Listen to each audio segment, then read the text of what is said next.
রাষ্ট্রীয় সম্পদ লুণ্ঠন করে এমন ভাবে দেশে এবং বিদেশে একটি সুবিধাভোগী শ্রেণী তৈরি করা হয়েছিল, মানুষ কিন্তু অনেক ক্ষেত্রে খুব হতাশায় নিমজ্জিত হয়েছিল যে হয়তোবা ওদের সাথে আর পারা যাবে না। কিন্তু আল্লাহ তাআলা কিন্তু তার কোরআন শরীফে বলেছেন, আমি মানুষকে অবকাশ দেই নির্ধারিত সময় পর্যন্ত।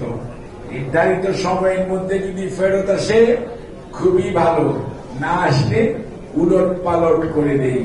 অর্থাৎ আপনাকে বুঝতে হবে, আজকে যারা চেয়ারে বসে অথবা চেয়ারের বাইরে থেকে ক্ষমতার স্বাদ আস্বাদন করে মনে করছেন এটা আরো একটু লম্বা করবেন এবং জনগণকে 14তে ভোট দিতে দেন নাই, 18তে রাত্রে করেছে, 24-এ দরকার পড়ে নাই, এখন 26-এও এটাকে টেনে লম্বা করে অধিকার হারা করে রাখবেন।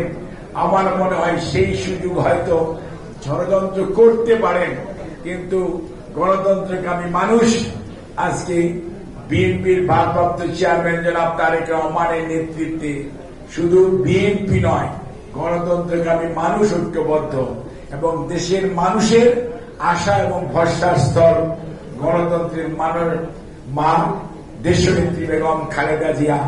উনিও যখন আজকে নির্বাচনে প্রতিদ্বন্দ্বিতা করার জন্য আলহামদুলিল্লাহ ওনার দল ওনাকে নমিনেট করেছে এবং ওনার আগ্রহ আছে, কাজেই সেই অবস্থায় দাঁড়িয়ে গণতন্ত্রকে প্রলম্বিত করার ষড়যন্ত্র এদেশের সাধারণ সংখ্যাগরিষ্ঠ মানুষ কোন অবস্থাতেই গ্রহণ করবে না। কাজেই শ্রমিক ভাইরা মনে রাখবেন, গণতান্ত্রিক পরিবেশ যদি থাকে আপনার আমার দাবি আদায় হবে, আলোচনা হবে ওভার দি টেবিল। আর যদি গণতন্ত্র না থাকে, গণতন্ত্র আপনাদের প্রতিনিধিত্ব সেটা যেভাবেই হোক যদি প্রতিষ্ঠিত না হয় এবং একটি গণতান্ত্রিক পরিবেশ নিশ্চিত না হয়, তাহলে আমাদের কেন আপনাদের কেন দেশের মানুষের আশা আকাঙ্ক্ষার প্রতিফলন ঘটবে না।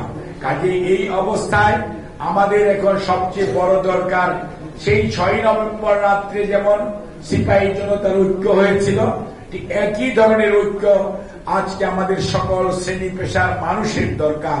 কারণ আমাদের যারা প্রতিপক্ষ তারা কেউ কেউ স্বাধীনতায় বিশ্বাস করতেন না, কেউ কেউ পিছন দিয়ে ক্ষমতায় যাওয়ার চেষ্টা করেছেন, কিন্তু আপনার দলের প্রতিষ্ঠাতা শহীদ জিয়াউর রহমান এবং মাননীয় চেয়ারপারসন দেশনেত্রী বেগম খালেদা জিয়া, ভারপ্রাপ্ত চেয়ারম্যান জনাব তারেক রহমান কোন আপোষকামিতায় বিশ্বাস করেন না, কোন ষড়যন্ত্রে বিশ্বাস করে না।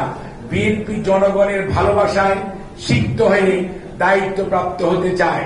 সেই লক্ষ্যেই আমরা এই ঘরে যারা আছি, এর বাইরে যারা আছি, সকল শ্রেণী পেশার মানুষকে 7ই নভেম্বরের যে ঐক্য, যে শিক্ষা, সেই শিক্ষাকে আমাদের ধারণ করতে হবে এবং সেই ঐক্য যদি আমরা ধরে রাখতে পারি, আগামী জাতীয় নির্বাচনে 31 দফার আলোকে জনগণের ভাগ্য উন্নয়নের জন্য জনগণকে সাথে নিয়ে দায়িত্বপ্রাপ্ত হয়ে জনাব তারেক রহমানের নেতৃত্বে ইনশাআল্লাহ শ্রমিক শুধু নয়, সারা দেশে আমাদের অধিকার হারা মানুষের সকল দাবি সফল বাস্তবায়ন হবে বলে আমরা আশা করি। আপনাদের সবাইকে অনেক অনেক ধন্যবাদ। আল্লাহ হাফেজ। বাংলাদেশ জিন্দাবাদ। বাংলাদেশ জাতীয়তাবাদী দল জিন্দাবাদ।